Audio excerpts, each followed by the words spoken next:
Are the Cowboys legitimate contenders? Are the Raiders frauds? And are the Steelers goners? Well, we're going to try to find out the answer to those questions and many others as we go ahead and dive into week 5. Hey, I was poet didn't know it. Dive into week 5 on Fantasy Football Fever starting right about now.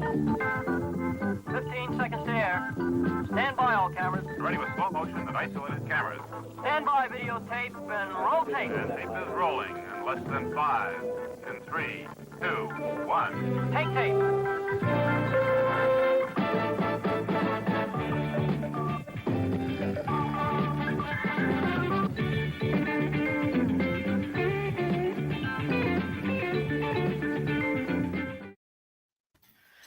What's good, y'all? How we doing? Welcome to Fantasy Football Fever. It is October 5th, 2021, a beautiful early October Tuesday night. My name is Tim McClellan, and I'm joined by my buddies here. I got Andrew St. Clair, I got Nick Dennison, I've got David Heller, and of course we have our esteemed and trustworthy commissioner, Mr. John Natale. How's everybody doing? Good. Good. Got my jacket on. I'm dressed up today. Oh, I don't. Let me. Can you stand up? Let me see that jacket. Let me see that.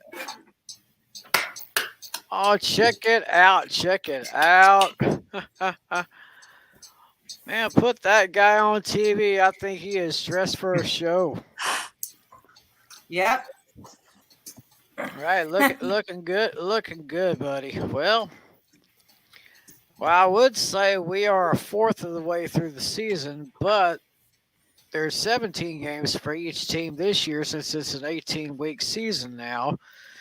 But we are really getting into it now. They usually say after maybe 4 or 5 weeks you'll pretty much figure out how your teams are doing in the NFL. But anyway, we are going to do a little score recap from our fantasy league from last week. And let me see if I can pull that screen up right now. Yeah, and I'll tell you what. Let me get it and we'll share screen. Okay,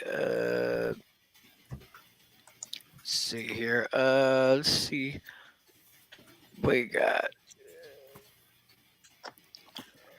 Do I've never shared screen before. Usually our friend Irene Lamber, my technical director, she would be best doing this, but unfortunately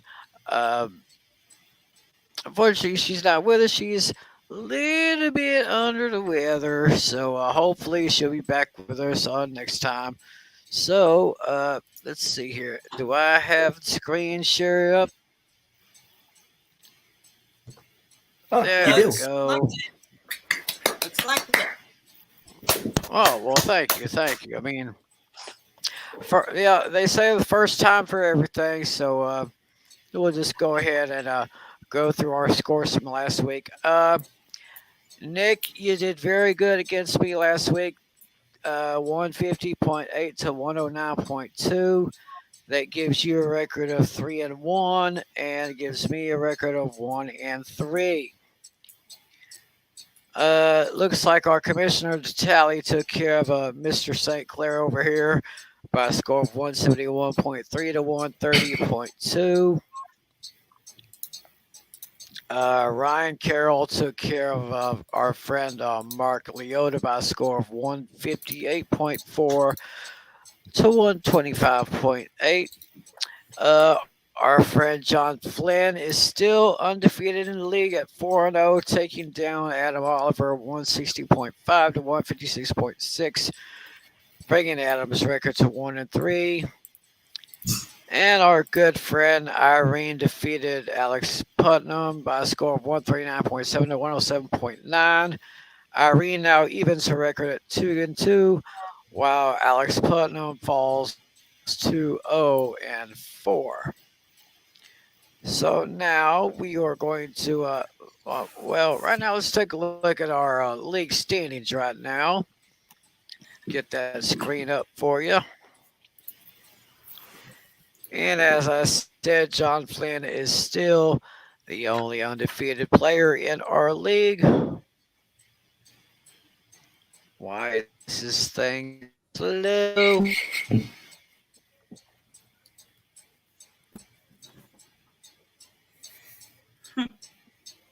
I probably have to had to do that a couple of times lately to get these screens up actually before we went on the air. Yeah. Yep, and it's go. also yep, and it's also the first time with me using this. So I'll have all the games printed off before the show next time. But I did at least get some of the games printed off and typed up on Word. All righty then. Oh, come on, you stupid thing! Well, it was just there. Come on, let's get that screen up there. Mm-hmm. Set.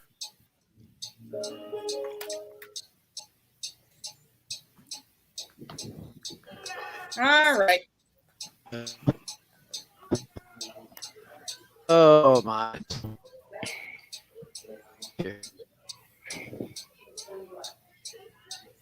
We'll get through this. I can mention it at my end here. Let's start here. I'll do it here for you, Tim. In the spaghetti division, Oh, there it goes. you are. Oh, now it went away again. All right. All right. It looks like I probably won't have to do any screen sharing for tonight. I'll do so, the honors. Yeah, go ahead. All right, let's take a look on the stand here in the league here. In the spaghetti. Well, according to the app here, both Donatelli and I are ranked at number 1 with me and Donatelli are tied and ranked at number 1. Unboard Spaghetti tied. Dink Kill, ranked number and Mark Leota are both tied at ranked at number 3, and Tim McClellan is ranked at number 5 in the spaghetti. On the meatballs, next to Don Brennan, it's still ranked at number 1. Andrew St. Clair is ranked at number, and Eileen are tied at ranked at number 2. Adam Arvo is currently ranked at number 4, and Alex Putnam is currently ranked at number 5 for the meatballs. The more that you say. And speaking of which, we have our only undefeated player in the league, Mr. John Flynn. That's a thing that he just won 4 games in a row. Ranked at number 1 in the meatballs right now.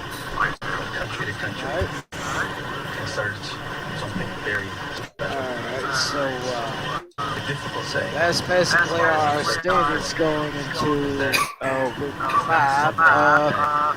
Looking ahead to our week 5 schedule, looks like I am going up against Ryan Carroll, and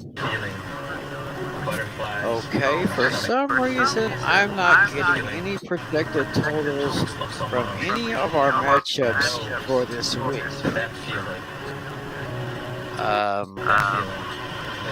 I guess all I can say is that I'm going against Ryan. What's that? Player background inside. It's probably Flynn. Yeah. So we got me going up against Ryan. We got Adam going up against Mark. Nick going up against Natalie. Oh boy. We got Alex against Andrew. And And we got Irene going up against Flynn.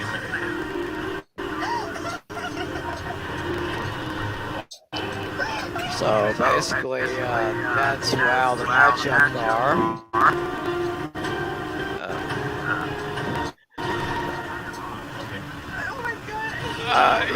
Y'all are going to have to excuse Flynn. He's a huge fan of the Bachelor and the Bachelorette. Ah, Well, anyway, let's go ahead and get into the league matchups here for week 5 in the NFL. Let me go ahead and get the schedule up.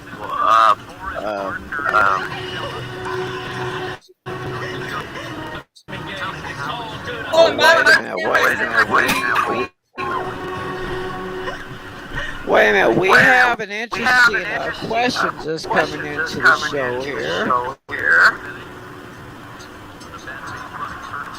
Question is, WTF do I do with Chris Carson? I'm currently 0-4 at Mahomes, Carson, Evans, D-Hop, Allen Robinson, A.J. Brown, Waller. Please forgive my voice, people. I don't know what's going on here. So, hey, Flynn, you probably got some advice for this person?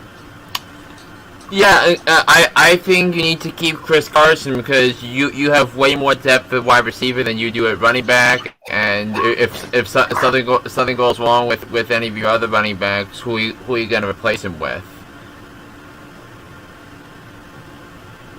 Yeah, I was thinking there. Yeah. What were you saying, Valley?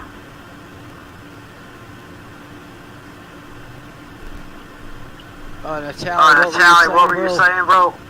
I was saying I would also keep him. Okay. All right, well, there you go. Go ahead and hold on to Carson. Thanks for the question, bro.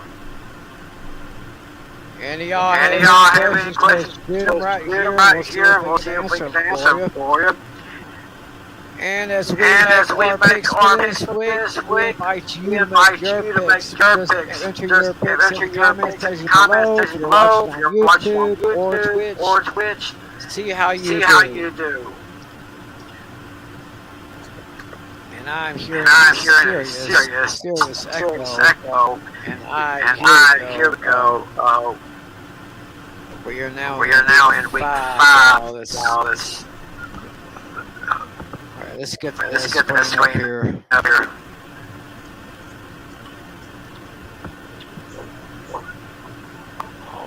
Okay, here we go. Well, I got paper here on my clipboard. Okay. Alright, we're starting with actually here's a Thursday night matchup, which actually is very interesting. We got an NFC West matchup between the Los Angeles Rams and the Seattle Seahawks. The game, of course, is in Seattle. It will be on NFL Network and on Fox. And I don't think I have the point spreads on this one. Yeah, I do. Okay. Okay, Glenn, go ahead and start. Okay, so we're gonna start. So this game is gonna be on the NFL. Will be simulcast on the NFL Network and Fox. And we got the 3-1 LA Rams on the road taking on the Seattle Seahawks at Lumen Field. And Dave, the LA Rams are favored by 2.5 points. Rams by 2. Flynn, what do you got on this one? Yeah, I had a tough time between these between these teams, and I know that there's been the history between the two teams. Last year when these two teams met, it was in Seattle in January. The Rams defense suffocated Russell Wilson and that offensive line to victory, and It is tempting picking the Seahawks because they're home and they are and they're an underdog. But I just think that Stafford coming off a loss, I think the Rams are going to come into this game pissed. And with that in mind, I'll take the Rams to win 27-23. All right, Flynn with Rams. Yeah, this one was a kind of a tough one, but I think Carson and Lockett are going to need some bounce back games, and I think they will. So give me the Seahawks 28-24. 28-24. Oh my gosh. 28-24. 28-24. Give it to the Rams. Andrew, who you got? Well, this one, this one's gonna be a toss up here. As much as I think Seattle's gonna do well, I'm gonna give it to the Rams here. I give it to the Rams. Give the Rams.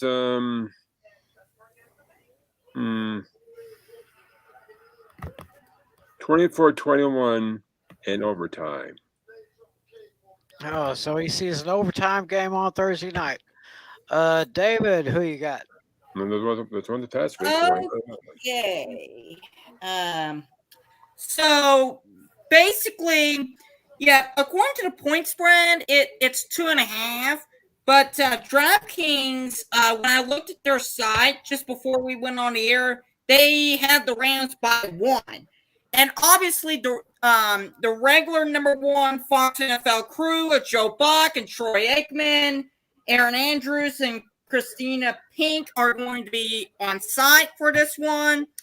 But looking at the spread, either way, 2.5, 1, 2 points, something like that. That's not bad. The total points, though, on this one, something, that wasn't mentioned on that sheet that John provided, or Flynn provided. The total points for this one is 52.5 points, which, to be honest, I would round that up to 53 myself doing the math. So, meaning that in order for the total to be met, it would have to be something like a 33-20 game or something like that. I do think that evaluating the teams a bit more, the Seahawks are coming off a huge win at Levi's against the Niners, and the Rams, they're coming off one of those games that their defense got crushed, and Kyler Murray and the Arizona Cardinals pretty much destroyed the LA Rams at their home stadium. I think that Matthew Stafford and company are probably going to come to Seattle pretty pissed.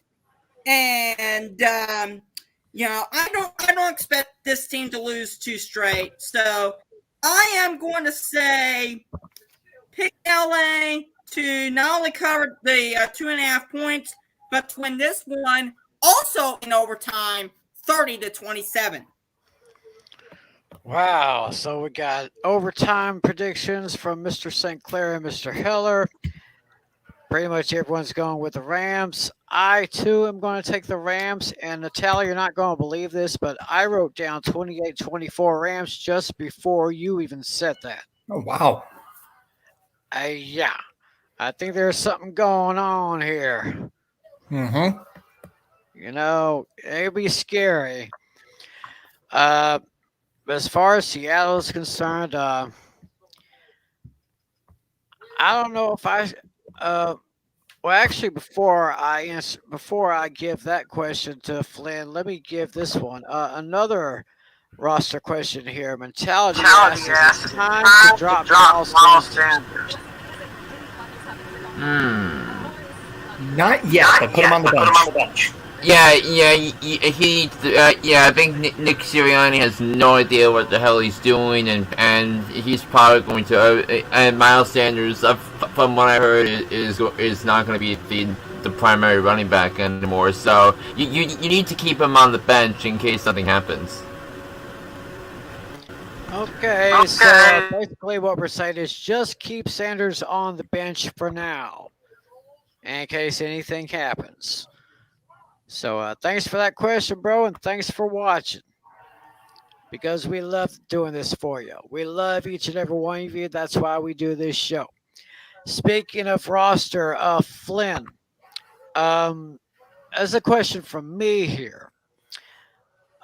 During our draft, I went ahead and drafted a good receiver, DK Metcalf. But it seems to me that Tyler Lockett is the go-to guy. So, should I keep Metcalf? Yeah, you absolutely keep Metcalf because what makes Russell Wilson such a great such a dangerous quarterback is that he has two reliable weapons that can change the game. And DK Metcalf, if you recall during the scouting combine a couple of years ago, he ran one of the fastest 40-yard dashes for a wide receiver, and we've seen the tale before, and we're seeing it with Tyreek Hill in Kansas City and with Henry Ruggs in Vegas that so that speed kills, and eventually Russell Wilson and Pete Carroll are going to have to take advantage of that because you only have so long. All right. Well, with that, we will go on to our Sunday matchup. Starting with the first international game of the season over in Jolly Old England.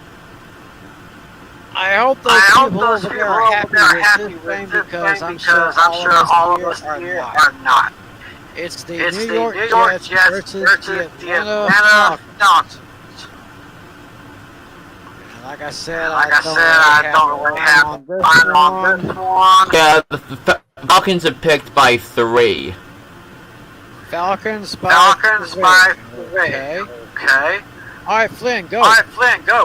Okay, so this is something that I'm probably going to regret, but the Falcons they just lost at home to Washington, and yet they blew another fourth quarter lead, and the defense has just been atrocious, and I think the Falcons are one of the bottom teams in the NFC.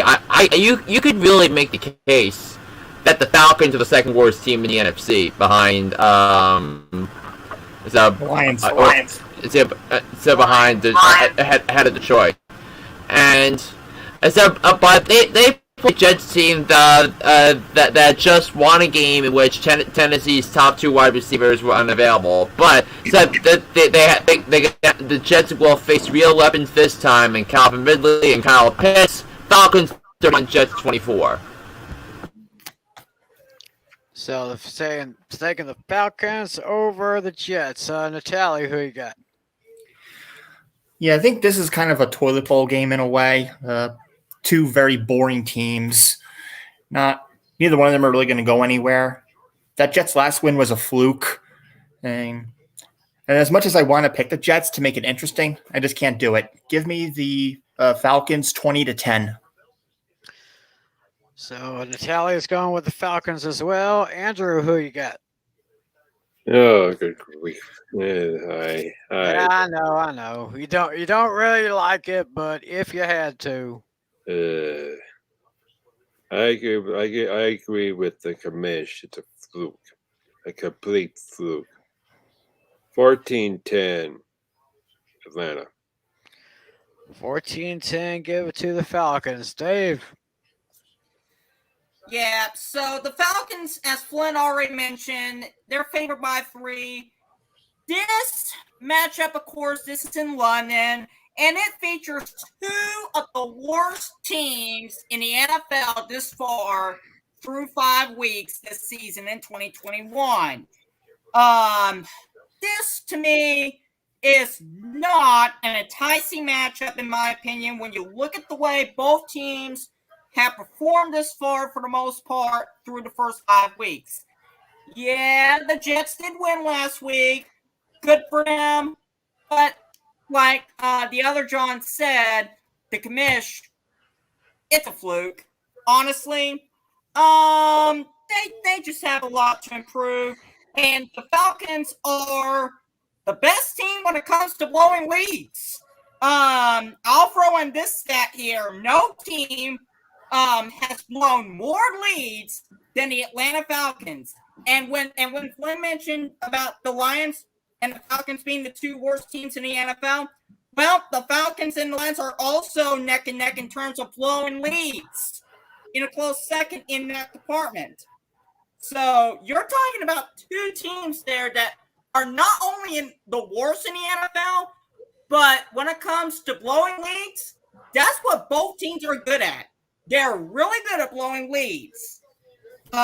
This is not a game I would wake up to on Sunday morning and watch. In fact, I will be preparing to go to church and go worship the Lord instead of watching. However, I will pick the Falcons to cover the 3 points, but I see the Jets winning this one in London, 33-30 for their second consecutive win after the horrible start to the season, and I see this one going to overtime. Wow. So we got David. He's probably going to be the only one to pick the Jets in this game because I am going to take the Atlanta Falcons, even though they are masters of blowing the late fourth quarter leads. And I'm sure you all know Stephen A. Smith from ESPN. He always used to call the Cowboys an accident waiting to happen. Well, I should suggest this to Mr. Smith. If I could put that up on the screen. The Falcons are the new accident waiting to happen since they blow all those fourth quarter leads. So I'm going to take, but this time I'm going to take the Atlanta Falcons, even though this is going to be a yuck kind of game. I'm just going to take the Falcons by a score 17-14. There's a question that's from the YouTube component of that in the comments. So I that's something I wanted to ask. So you just go. So this guy Fantasy Catch-Up just got offered Josh Allen, Cooper Kupp, and Hunter Renfrow for Kenneth Murray, Devontae Adams, and Cole Beasley. Kyler Murray, I think you're talking about, right? Yeah. That's a big. Ooh, that's going to be tough, but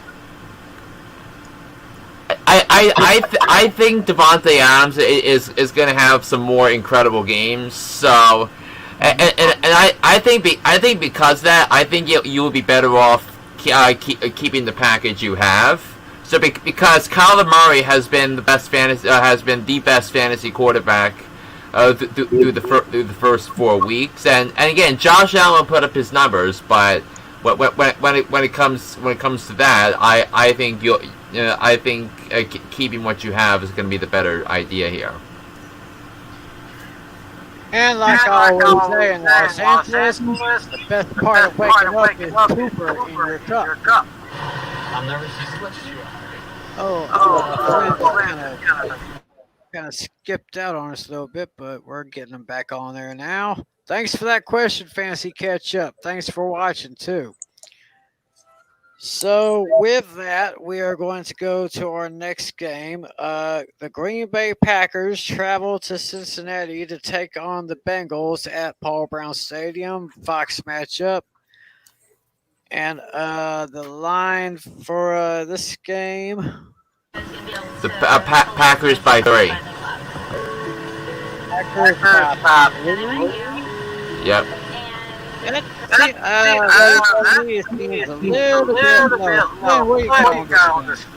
I actually think it's a tough line because you think about what a healthy Joe Burrow can do. He's got a healthy Jamar Chase who has been excellent so far. Tyler Boyd has been really good so far as a receiver, as is T. Higgins. The Cincinnati offense is capable of doing a lot of things when you factor in what they have, and I think Joe Burrow is finally playing up to what he's like being the number 1 overall pick. And but I just think when it comes to the Packers, I think they did a really good job taking down a Steelers team that I think is broken. So, but this is a tricky game. I don't like this spread at all, but I'll lay the points here at the Packers because I don't want to pick against Aaron Rodgers. I'll take the Packers to win 35-30 over the Cincinnati Bengals. Wow, that's a pretty high scoring game right there. Andrew, who you got on this one? Well, that's my. I'm going partially with Flynn here. I feel it's going to be the Packers here, but I don't see it as big here. Give me the Packers here. I see the Packers beating the Bengals by 10. I'm going to say 24-14, man. 24-14 Packers. All right, then, David. Yeah, this one is definitely an interesting matchup. I do think that Joe Burrow and the Cincinnati offense has caught a lot of people off guard. This, to me, the Bengals is one of the surprising teams, I would say, in the NFL thus far for 5 weeks in 2021. But remember here, folks, we are talking about Aaron Rodgers. He's still in Green Bay. He's still getting it done. But I will say this. I would hold off on making a bet on this game until we know more about, and this is something that has not been talked about yet with the Cincinnati offense. They're going to be missing Joe Mixon here. And he's likely going to be out with that ankle injury. And he may be out for a while. So Cincinnati may very well be missing the running presence that Joe Mixon provides here for at least a little while here. But outside that, I'm going to say Bengals covers the points, but Packers wins the game overall. All right, then. Natalie, we're talking about Green Bay at Cincinnati. Yeah. I mean, little by little, I think the Bengals are getting better, but I see there's almost no chance of them standing up to the Packers offense. Because, yeah, they're still strong with Rodgers and Adams. And I think even Tunyon might get his act together. So give me Green Bay 31-20. All right. So I think I'm going to make this a unanimous choice. I'm going to go with Green Bay. Can't really count out that bad man that is Aaron Rodgers. I'm going to take Green Bay 27-20. But I probably won't be too surprised if the Bengals score 20 points or more. Don't think they're going to beat the Packers, but it'll be interesting to see what they can do. On now to an NFC North matchup between the Detroit Lions and the Minnesota Vikings, taking place in Minneapolis. And the spread for this one here. The Vikings are favored by 7.5. 7.5. Yeah, Vikings by 7.5. So Flynn, Lions and Vikings. What do you see in this one?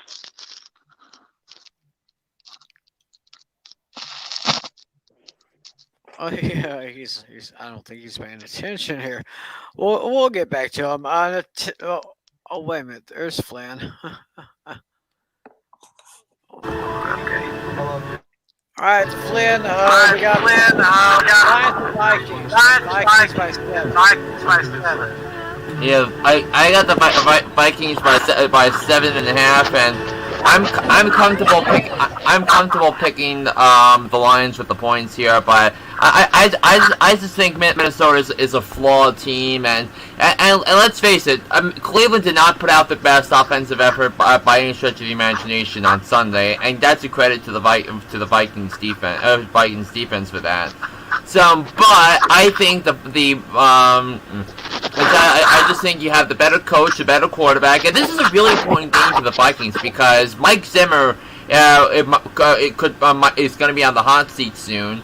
If the Vikings don't get their act together and turn it around. Oh, by the way, in a related story, the Minnesota Vikings are 1-3, so that's a lot to take in. But I think they get the job done. It's a divisional game. I think the Vikings will be pumped for this, and they'll get the job done. They'll win the game 23-20. So I'll take the points here with Detroit. All right, then. Natalie, who you got on this one? And this was a close one for me. The Lions are still looking for their first win. Yeah, it's a battle between them and Jacksonville to see who gets their first win. And my gut's telling me the Lions will get their win first, but it's not going to be this game. The Vikings have the better receivers overall, which is going to make the difference. So 23-20, Minnesota. All right. Natalie's going with Minnesota. Andrew, who you going? Oh, this is probably the boring game of the morning session that I can see here.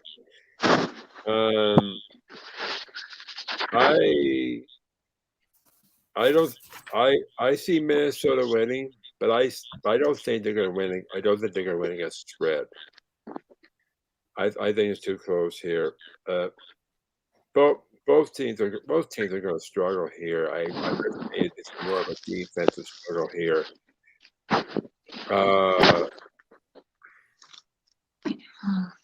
Let's see here. I was going to say this one might go.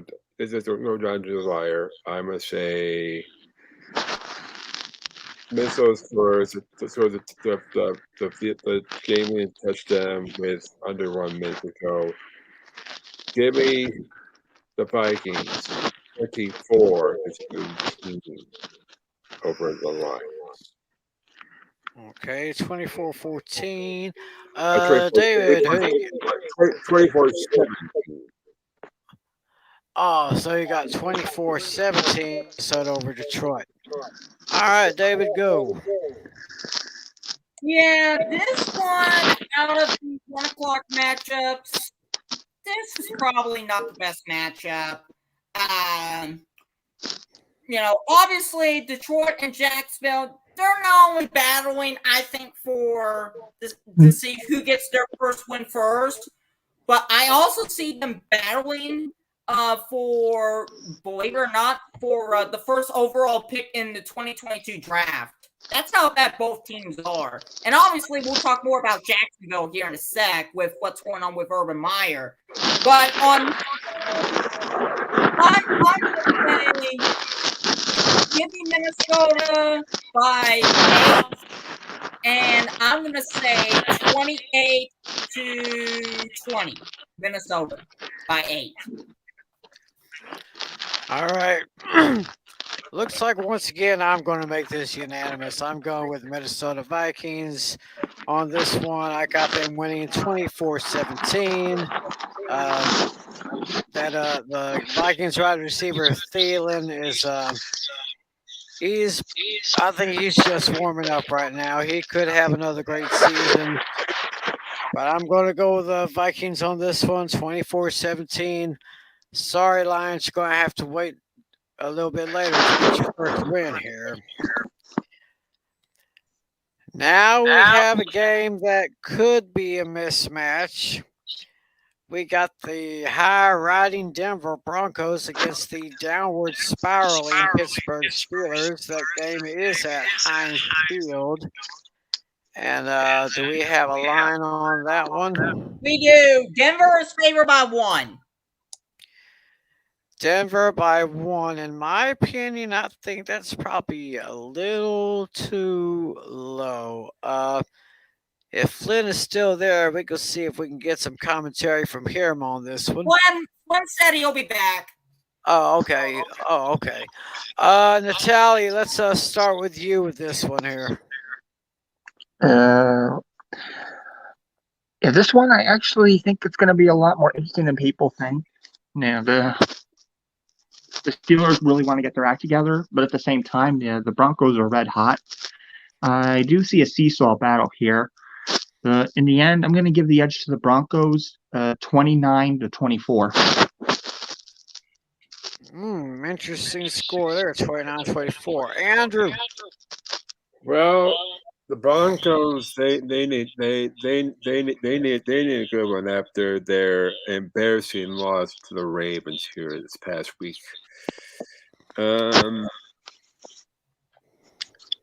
I personally think I think that they're still gonna feel the taste of it, but thankfully, I have to say, much to the rest, former Broncos can be happy to see his Broncos play here on Sunday. That's for sure.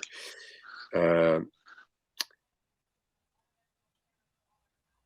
course, I don't know who'll be starting for the Broncos for quarterbacks. It's going to be Bridgewater again, or are they going back to Locke? We don't know that. Obviously, it's a game time decision here.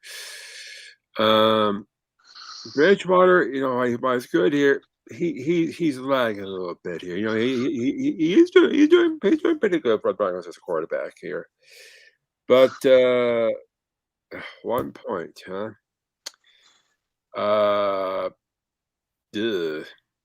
Broncos need this to get themselves to dust themselves off here. Given the Broncos by 3 points. 24-21. All right. Denver by 3, according to Andrew. David, who you got on this one? I hope I'm wrong. I hope it's more. Honestly, I think 1 point on that spread. I'm sorry, but that is just way too low.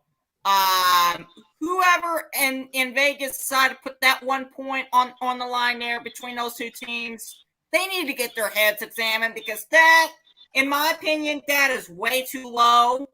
I'm actually going to make that game the lock of the week. And I'm going to say not only does the Broncos cover that 1 point, but I think they win as well by a lot more than 1.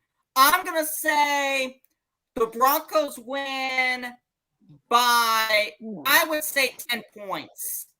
I'm going to take Denver 30, Pittsburgh 20. I think in the case of Pittsburgh, they're probably the most dysfunctional team right now in the NFL. Ben Roethlisberger is getting up there in age, and I've heard Jim Traber of the Sports Animals say this over and over again on his show, but it's time for it's time for Ben Roethlisberger to retire. All right, and as you can see, y'all, David is locking the Denver Broncos over the Pittsburgh Steelers. Very interesting choice there. I don't know if Flynn's back yet, but I'll go ahead and make my pick. Yes, Pittsburgh is on a downward spiral, and if it gets totally out of control, I don't know, but it looks like Ben Roethlisberger is starting to show his age. I think he's about ready for a rocking chair. I did say before the season began that this would be his final year. I agree. Mm-hmm. And Denver is just getting just way too hot right now. In my opinion, it doesn't matter if it's Teddy Bridgewater or Drew Lock. It don't matter to me, because I say Denver will take this one by a score of 27-23. Yeah, I said it. Big Ben's ready for a rocking chair. Mm-hmm.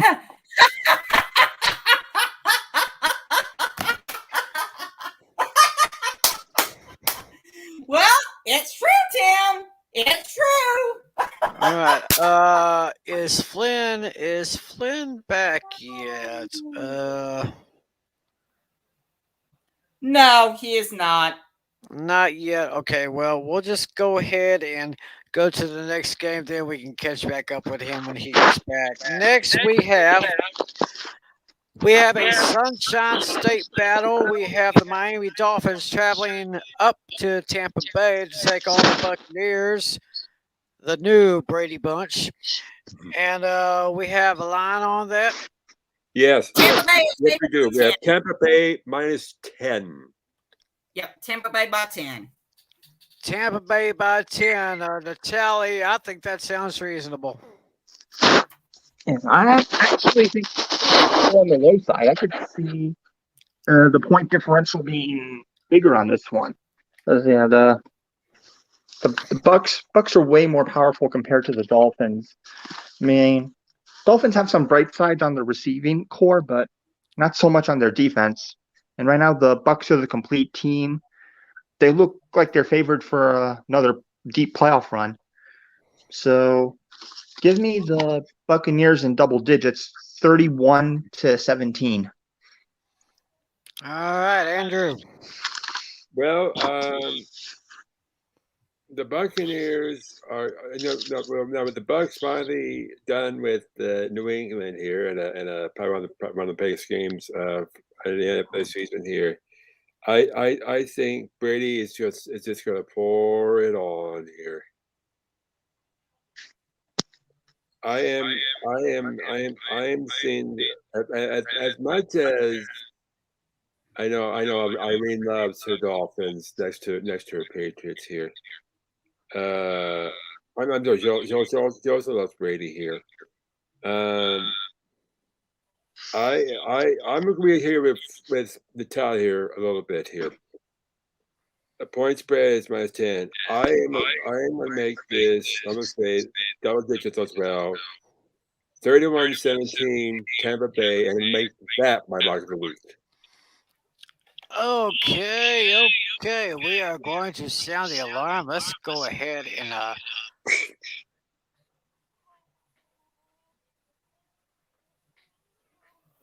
let me make the note on here.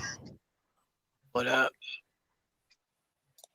Yeah, definitely go in and make a note too while you're at Tim about Denver and Pittsburgh being my lock of the week. So Andrew St. Clair is locking the Tampa Bay Buccaneers on this one. David, what do you see on this one? Well, I'll say this: the point spread here on the Buccaneers here. Honestly, it sounds a lot more reasonable, I would say, than the point spread between the Broncos and the Steelers. Hence why I made that game the lock of the week because of that spread there with that Broncos Steelers game. But getting back to the Dolphins Bucks game, yeah, let's face it here, the Dolphins are absolutely garbage. The Dolphins are hot garbage right now. I'm going to say Tampa Bay wins by a lot more than 10 points. I honestly think even with 10 points sounds, I think, too low. I'm going to say Buccaneers win by 30. And not only do they win by 30, they actually shut out the Miami Dolphins. I'm going to say Tampa Bay 30 and the Miami Dolphins 0. Wow. Very, very bold prediction on Dave's Did part. you say 30-0? Yep, 32-0.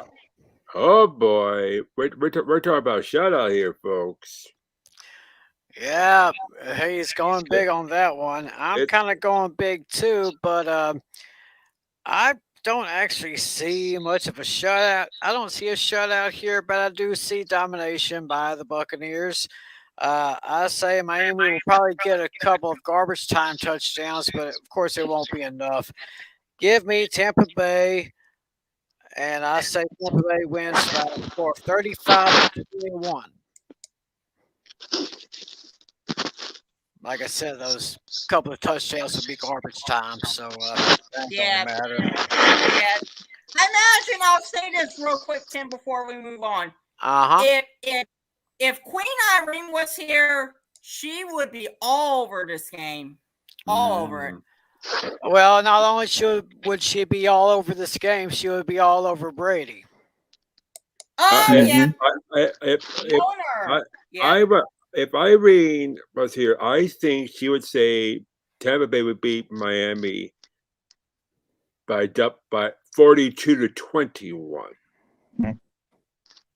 She thinks she would agree with David here that the Bucks would just destroy the Dolphins. Yeah. And we all know, well, of course, she says it every week, but since she's not here, I'm going to say it for her. She loves Tom Brady. Of course she does. Yep. Her love for Tom Brady is just as big as Stephen A. Smith's despising the Cowboys fan base. Yeah. But of course, we'll talk about the Cowboys a little bit later. Right now, we're going to move on to kind of an interesting matchup here. Kind of interesting. I wouldn't say it's spectacular. The New Orleans Saints traveling to the nation's capital to take on the Washington football team, or as I call them, the Washington No-Names. David, we got a line for that one, don't we? Yep, Saints are in favor by 1.5. 1.5. 1.5 in favor of the Saints. So, Natalie, we got a pretty good offense against a pretty good defense. What gives?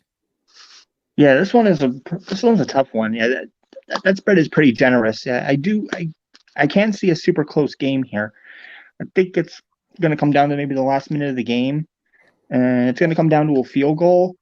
And I'm going to take the Saints in this one. Let's go 20. Let's make it interesting. 25-22. 25-22. Very, very unusual score there. All right, Andrew, who you got in this one? Well, for this one, I think this one's going to go really close here. 1.5 point spread. I'm going to make it even thinner. 1 point. 21-20 Saints. Okay, we got 2 for the Saints. David. I'm going to say the Saints also win, but they win by 2 points here. And I'm going to say this one goes to overtime, and the Saints win by a score of 30-28. Saints win by 2 in overtime. By 2. Okay. Okay, yeah, Flynn message. He's out for the night. Oh, Flynn is gone for the night. Yeah, he's feeling tired. Okay. Okay. All right. Well, thanks you very much, Flynn. And y'all always remember, check out Apple Podcasts, check out Spotify, look up Hooked on Sports with John Flynn. He has 2 podcasts during the NFL season, 1 strictly for the NFL and 2 for all other sports-related items. Check it out. You're going to love it. Yep. And by the way, Tim. Yes. Tim, I'll say this real quick. I'll definitely talk more about my own podcast that I'm in the process of developing when we get off the air. Oh, interesting, folks. You heard it from the man right himself, David Heller. He's got a podcast in development right now. Stay tuned for more news on that. Yep, it will be coming. Right now, looking at the calendar, it will be coming out the very first week. Rose State College, the college that I currently go to right now, it'll be coming out the very first week Rose State comes back from Thanksgiving break. So very end of November, early December. That's when it'll make its debut. All right. Y'all heard it from the man. Stay tuned because David Heller is going to have a podcast coming up very soon. Anyway, back to this game. I gotta make my prediction here. New Orleans, I say they got a slightly better offense than the football team.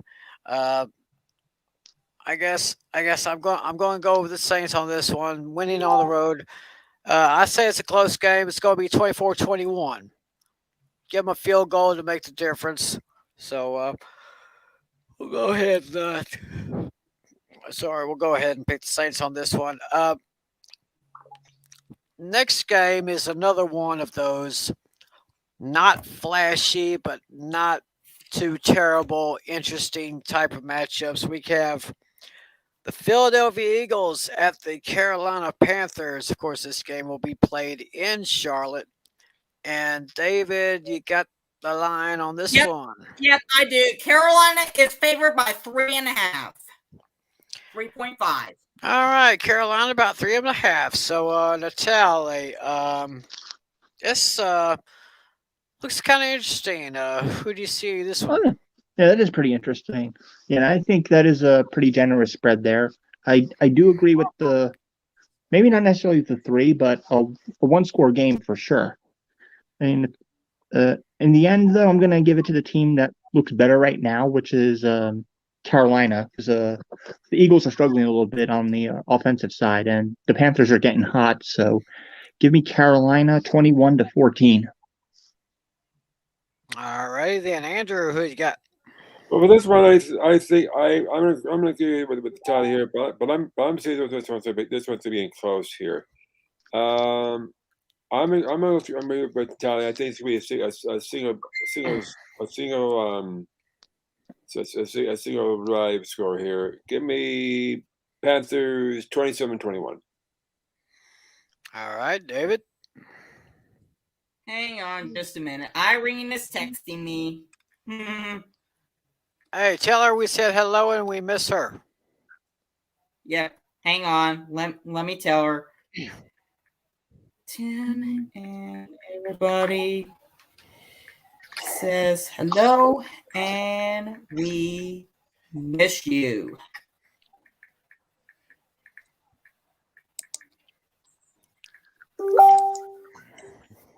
There you go. All right. Yeah. Now, back to this game. Honestly, I do have to agree with the commish. I'm gonna say that 3 to 3.5 points, that's a bit generous. Honestly, I think Tim and I would probably agree that if it weren't for the New York Football Giants being as bad as what they are, the Eagles would be in last place in the NFC East right now. Mm-hmm. That's how bad they've been playing lately. I think this one, the Panthers will bounce back, and they beat the Eagles. I originally had them down 40-0, but I crossed it off, and I put Panthers 30, Eagles 17. Interesting. I again will make it a unanimous decision among the group, and I say this is actually going to be a little bit closer.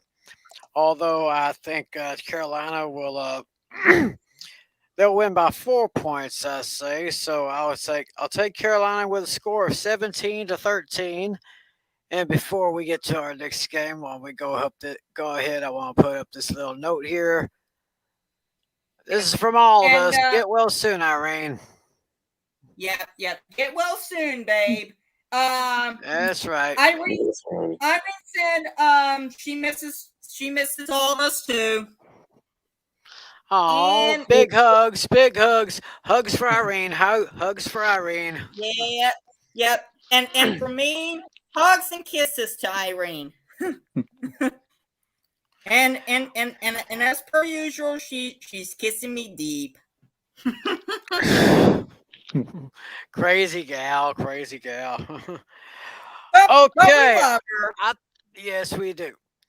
And okay, y'all. I think this is pretty much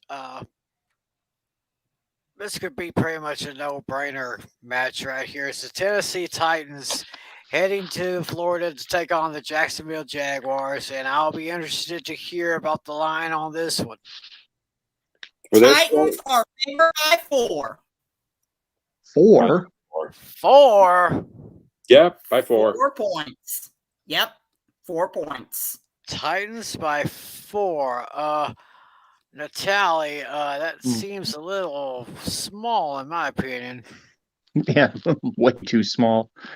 Yeah, the Titans are definitely coming from an embarrassing loss to the Jets, who strangely enough, that was their first win against, and yet they're playing a team that's still winless.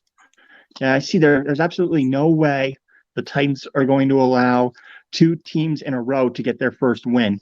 And I haven't said these words yet, but now I will. This game is my lock of the week. Give me the Titans 30-13. 30-13. Okay, no. Okay.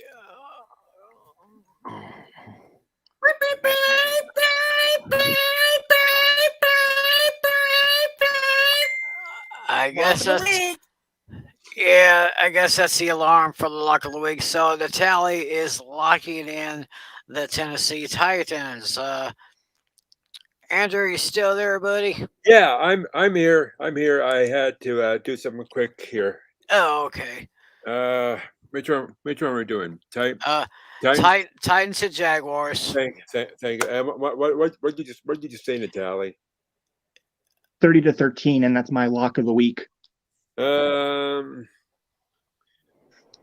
are doing better than Jacksonville right now. I've already made my lock of the week, but I'm gonna make this my weird score of the week. Okay. I agree with you, Tim. I think this is a no-brainer. I see this, and I'm gonna make really crazy. I see the Titans beating the Jaguars 20-2. 2? 2.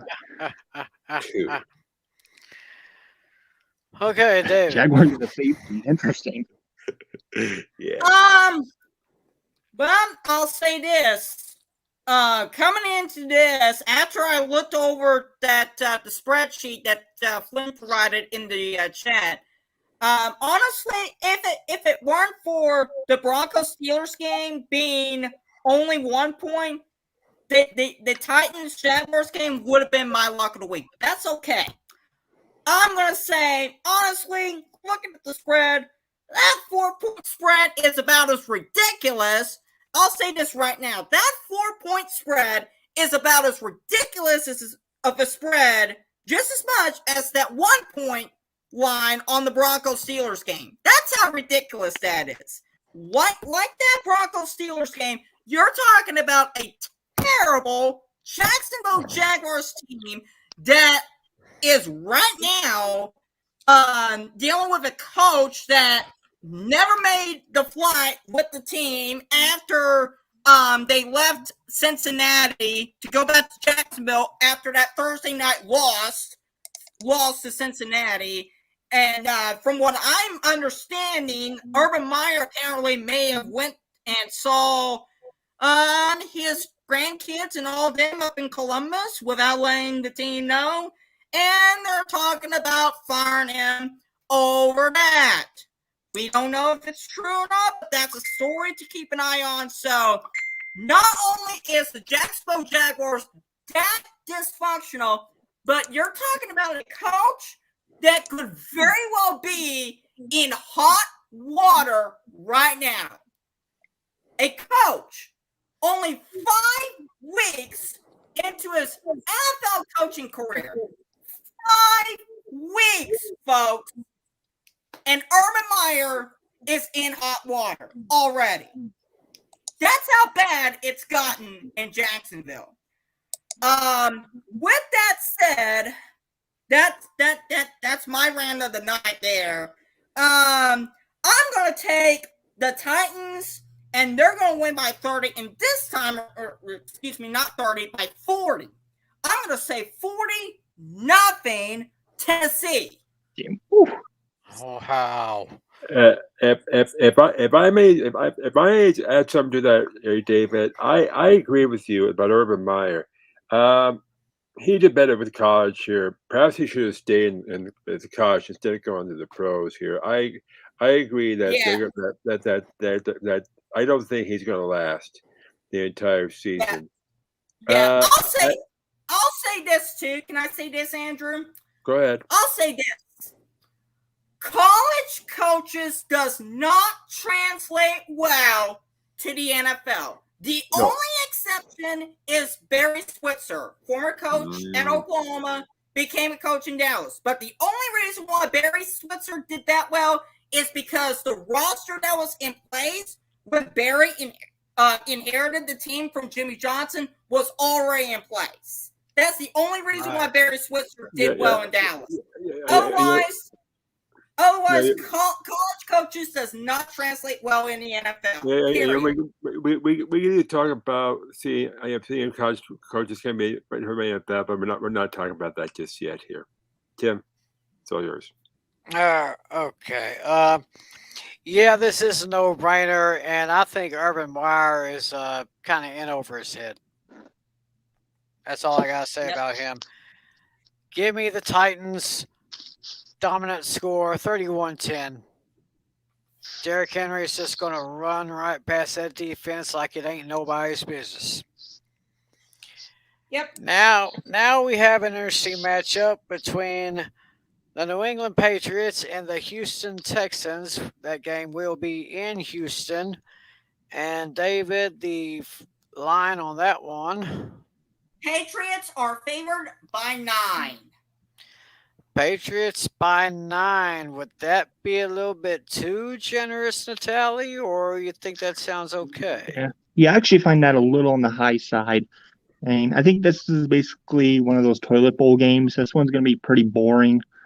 I mean, there's really no big player that makes you scream wow on either team. My score is going to be low for football standards, but it's going to be like a high for like a baseball score. Give me 13-9 New England. That sounds interesting right there. Andrew. I'm gonna disagree here with Tatali here. I think the spread is not enough here.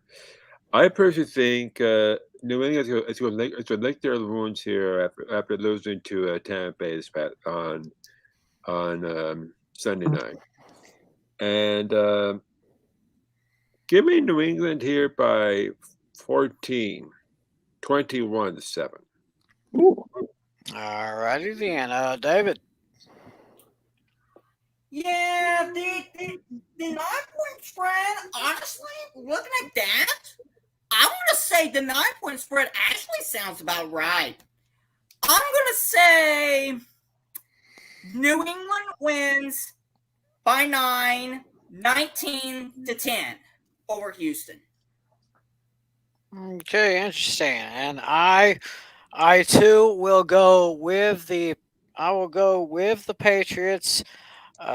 Houston is just kind of discombobulated here and there. One of the lower ranked teams in the AFC. Although I don't think you can get any lower than the Jets in the AFC as far as I'm concerned. But anyway, not only I'm going to take the Patriots in this one by a score of 27-17. Not only am I taking the Patriots, but I'll tell you what I'm also going to do. No, that was earlier. That was when John Natale locked up the Titans in that one. Mm-hmm. This is what I have here. The Patriots are my lock of the week. Interesting. I'm locking the Patriots for this week. So what's really interesting is all of our locks, or at least 3 out of 4 locks that we've made, all of them feature spreads that are just way too low in some cases. Yeah, it's kind of weird. Okay, now we get. Usually, spreads against weaker teams should be like a lot higher, but for some reason, I think Vegas is really underestimating how bad some of those teams like the Steelers and the Jaguars are. It could be true. Speaking of Las Vegas, that's where we're going in our next matchup as we go to the late games. We have the Las Vegas Raiders at home taking on the Chicago Bears. The line on that one, David? That line is Vegas favored by 5.5. It probably increased because, as you may or may not know, we had a report that Bears running back David Montgomery suffered an injury, and he is going to be out between 4 and 5 weeks. So he's going to miss some considerable time. So I think that's probably why I think they may have raised the spread to 5 points on this one. So I'm glad I didn't trap him. so Natalie, I'll check into that while Natalie and St. Clair are making their picks.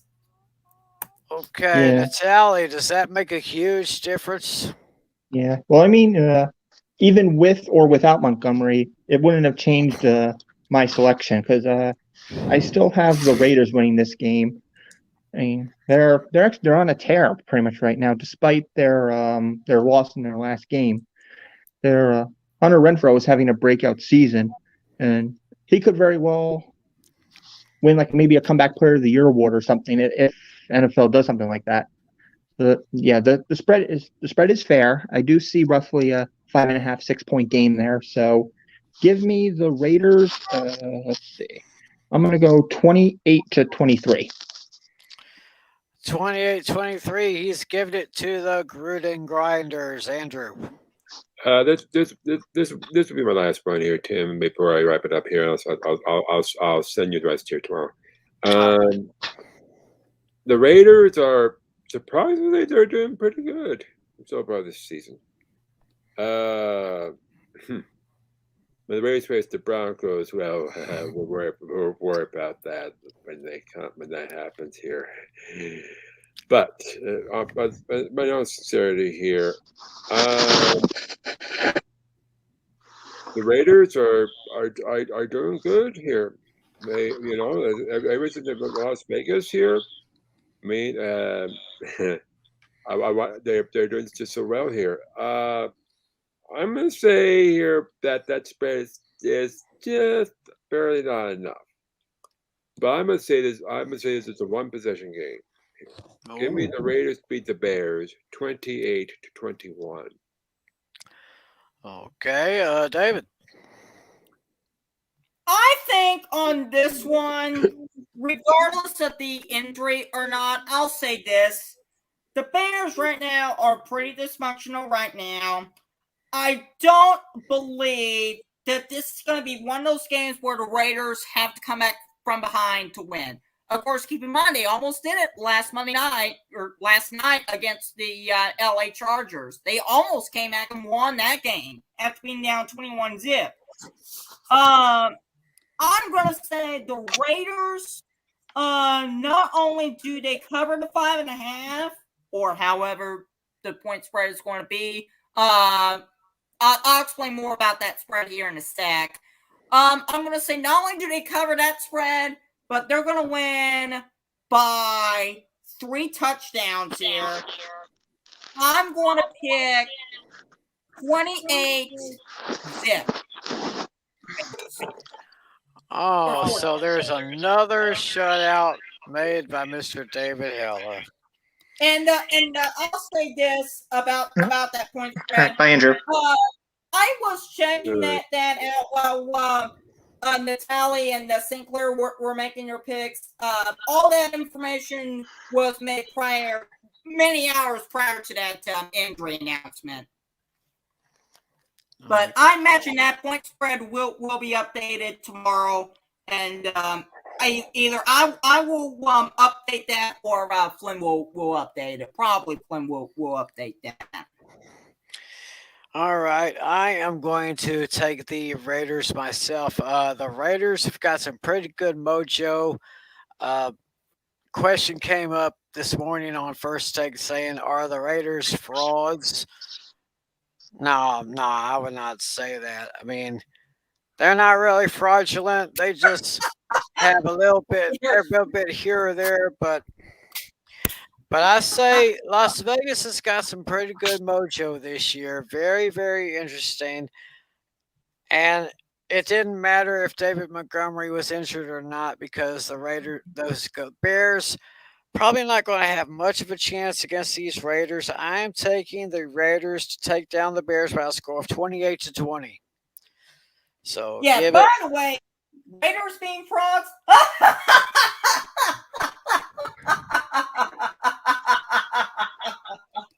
Stephen A. Smith, you're so full of baloney. Okay, before we go to the next game, we have another fantasy question. Hey guys, would you trade Mahomes for Herbert and Hopkins? He says he's in need of a wide receiver. Ugh. I would actually hold on to Mahomes in all honesty. He's pretty much the best quarterback in the league. I mean, if you have some running backs I would probably trade your running backs if you have decent ones to offer. Yeah, I'm definitely going to say this. I think right now that this is just an overreaction. I think amongst the fantasy owners, many of which that we have seen from the comment section. I would not trade for Patrick Mahomes just because the Chiefs got off to a bad start. Doesn't mean you should trade away Mahomes from your fantasy roster. I think the Chiefs will be fine, and so will Mahomes. So, folks, if you're thinking about trading Mahomes, stop right now. Don't even try it. Keep him on your roster. He'll be fine, and so will the Chiefs. They just got off to a bad start. It happens to even the best of teams. The Chiefs and Mahomes will be fine. Yeah, I would probably go ahead and keep Mahomes, even though Herbert is a definite good young quarterback too, but I have to rank Mahomes just a little bit higher. Yeah, CNC is coming back and Darrell Henderson. Not trading for lack of production. I know it's there, just need a wide receiver. Well, hopefully you'll be able to get a good one here. So thanks for the question. Thanks for watching. And with that, we will go to our next game. Speaking of Herbert, it's Los Angeles Chargers at home taking on the Cleveland Browns. So we got a line, David. The line on this one, Chargers favored by 1.5. Chargers by 1.5. Very, very interesting between two pretty darn good teams. So, Natalie, who you got this one? Yeah, I definitely see that as a close game, but certainly not that close. And it's going to be a one-score game. I think it's going to kind of come down to the wire. It's going to come down to which defense I think can hold off best. And I think the Browns are going to get a turnover on downs, which is going to ultimately make them lose the game. So give me the Chargers 23-21. All right, David. So actually, I will agree with that spread. I think that's very fair. 23-21. Okay. Yeah. I'm gonna say that spread is pretty fair. Honestly, I'm gonna say the Chargers will cover the spread, but I think the Browns will win the game overall. Give me the Browns 33-31 overtime. High scoring game.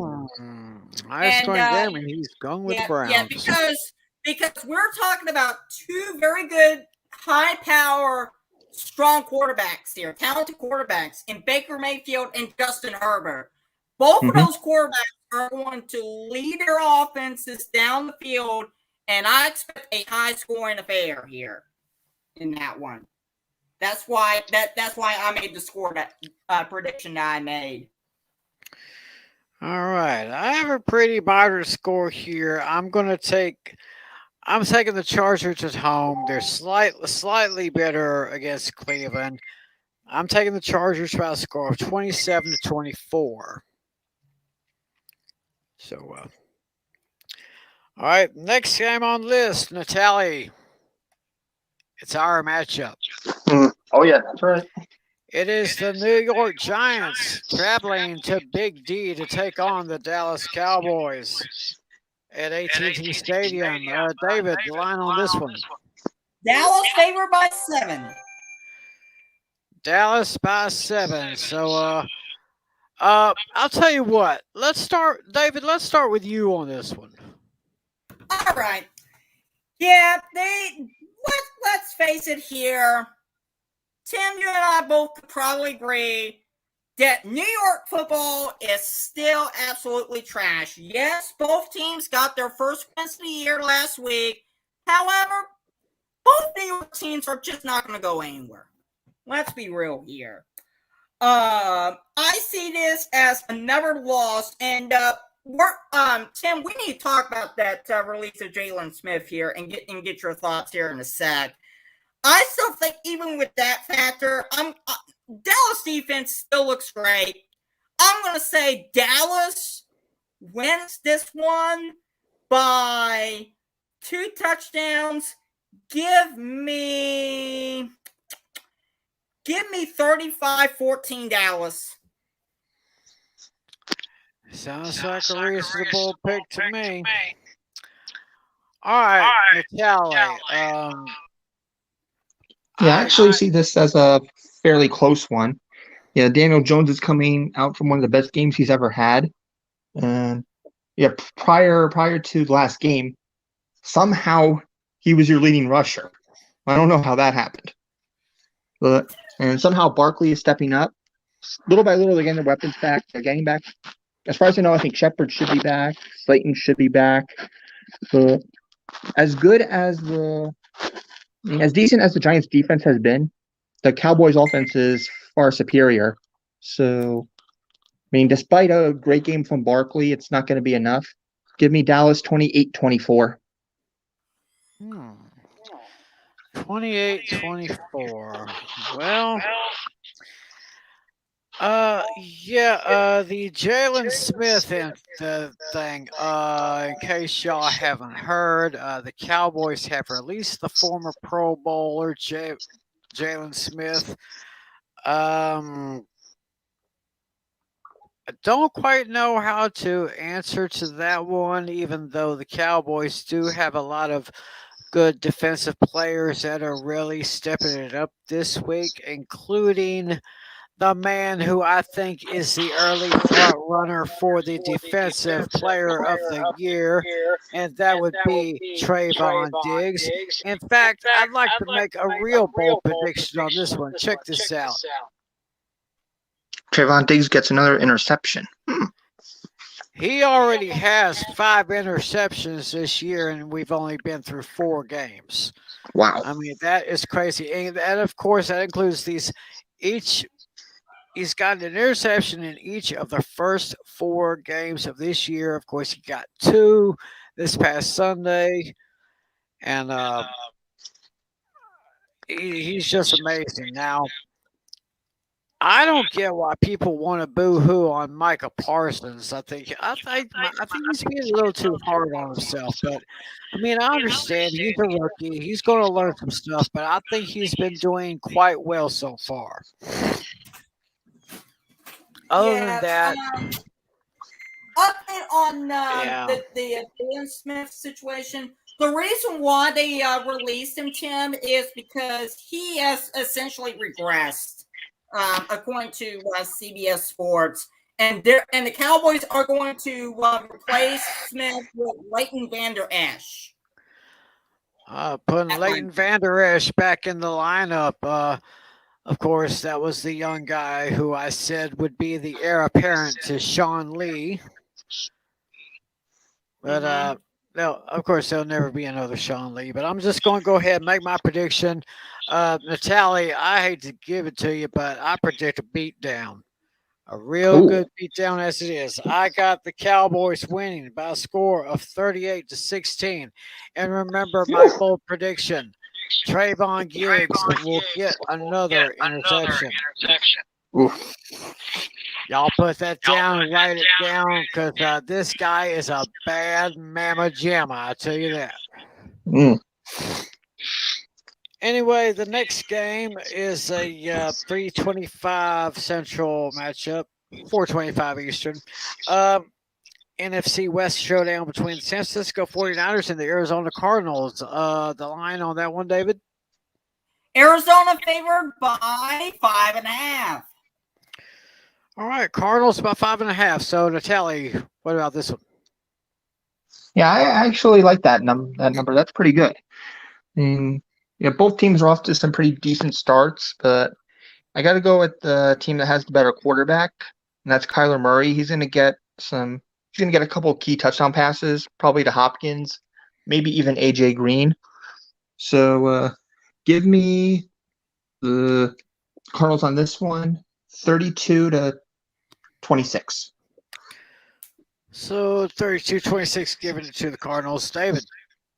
I'm going to say I think the 5.5 point spread on this one actually sounds a whole lot more reasonable on the 49ers Cardinals game than the Bears Raiders game.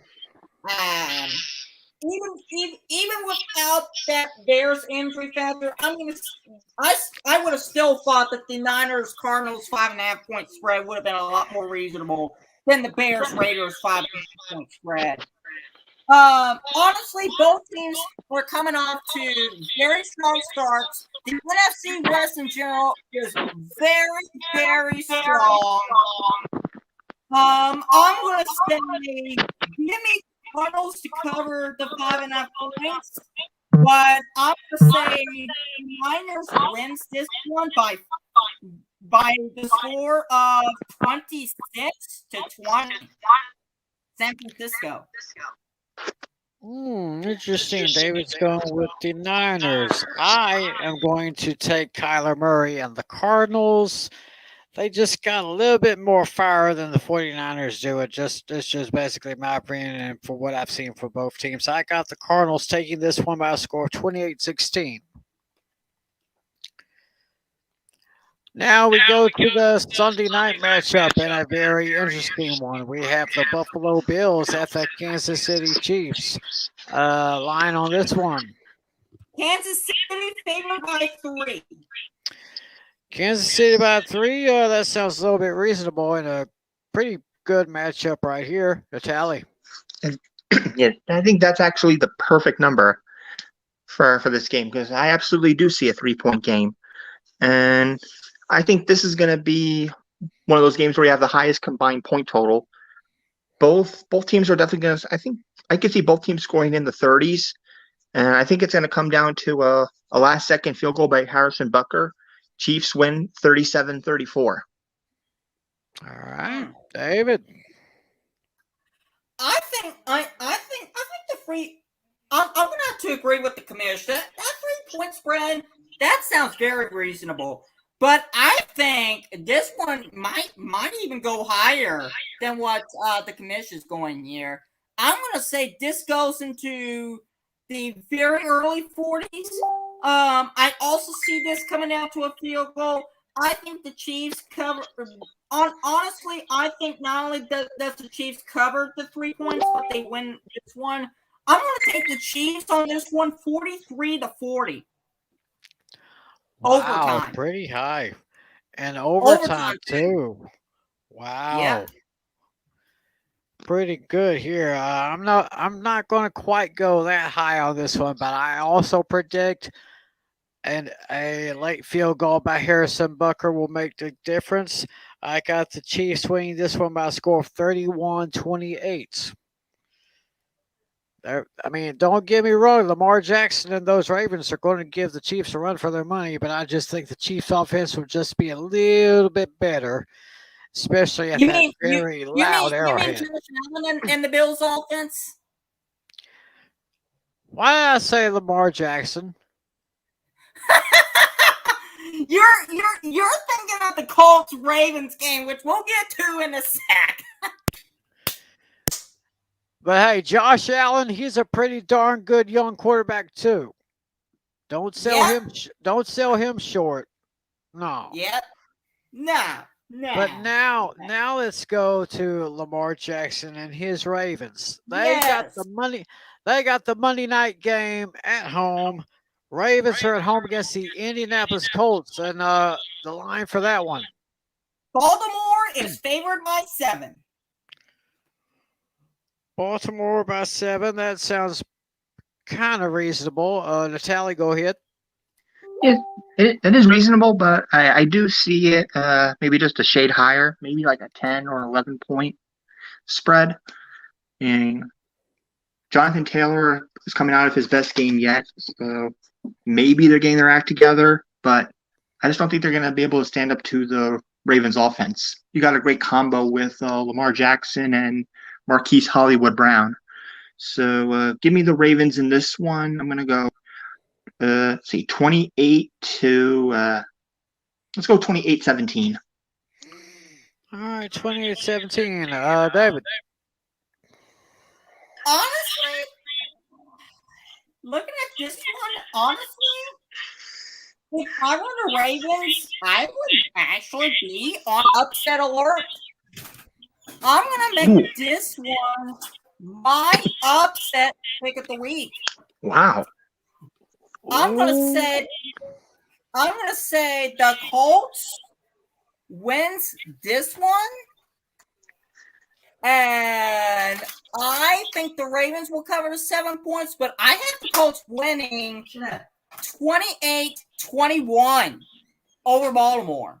And the Colts get that upset win. Wow. Sound the alarm on this one, ladies and gentlemen. David's upset special. Colts over Ravens. Wow, that is going to be interesting, especially in a big time, prime time environment like that. Well, I am not bold enough to pick the Colts over the Ravens. I can't do that, even though Indianapolis is pretty good. But I say Baltimore is going to be just a little bit better. I see the Baltimore Ravens winning this one by a score of 30-24. And so with that, I think we can just about put a bow tie on this package show right here. Hey, everybody, thanks for watching on YouTube and over on Twitch. We want to send our thanks to Andrew St. Clair, who was here earlier, John Flynn, was here earlier. We had Nick Dennison on earlier in the show. Thanks, those guys, for joining me. David Heller, thank you very much, my friend. You're welcome, sir. Pleasure to be in this It's a pleasure to be on this podcast, and I also want to give a shout out to my best friend Irene Namer. If it weren't for her, I wouldn't be in this podcast with you guys. Yeah, she kind of helped round up a few people here and there. So yeah, definitely give our thanks to Irene. Irene, we miss you. We hope you'll be back with us next week. And of course, I want to send our thanks to our commissioner, John Natale. Of course. All right. Well, I guess we go ahead and put this baby to bed. Y'all enjoy the games out there this week. Starts Thursday with the Rams and the Seahawks Thursday night, ending on Monday night with the Colts and the Ravens, and a whole lot of action in between. So y'all enjoy the games this week, and be sure to catch us next week for another edition of Fantasy Football Fever. So for all my friends here, my name is Tim McClellan. Enjoy the games. God bless you. As always, be a good sport. See ya. 15 seconds to air. Stand by, all cameras. Ready with slow motion and isolated cameras. Stand by, videotape, and roll tape. And tape is rolling in less than 5, in 3, 2, 1. Take tape.